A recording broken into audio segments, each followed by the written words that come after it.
presented by माँ Chamunda film. ओ भगवान जी, ओ भगवान जी, Mixed by रवि शंकर।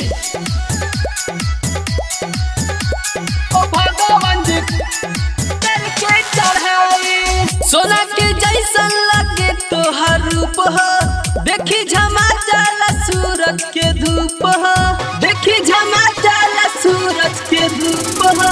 सोना के जैसा लगे तोहर रूप हो, देखी झमा जाला सूरज के धूप हो। करी हम कितना ले तोहरा बड़ाई,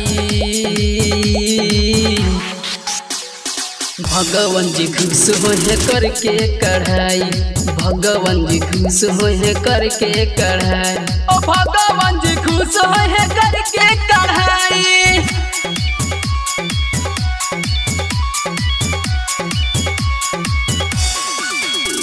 ओ भगवान जी,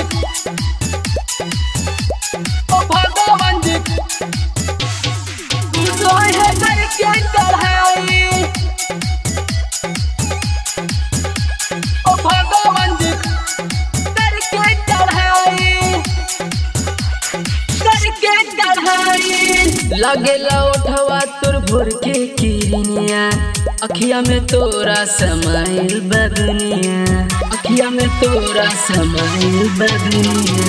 लगेला उठवा तोर भोर के किरनिया, अखिया में तोरा समाइल बदनिया, समाइल बदनिया।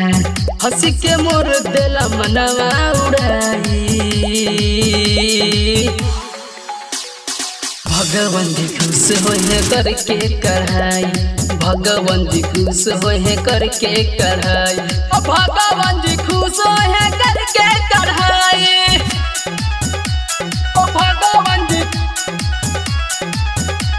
ओ भगवान करके कढ़ाई, ओ भगवान जी करके कढ़ाई। मुश्किल ऐसे जैसे महल के ताज हो, बहिया में आ जानी भाई साहेब राज हो, बहिया में आ जानी भाई साहेब राज हो। मुश्किल ऐसे जैसे महल के ताज हो, बहिया में आ जानी भाई साहेब राज हो, कि भाई साहेब राज हो। रवि शंकर बेला तो पे उड़ाई, भगवान जी खुश होए करके कढ़ाई, भगवान जी खुश होए करके कढ़ाई, ओ भगवान जी खुश होए करके कढ़ाई।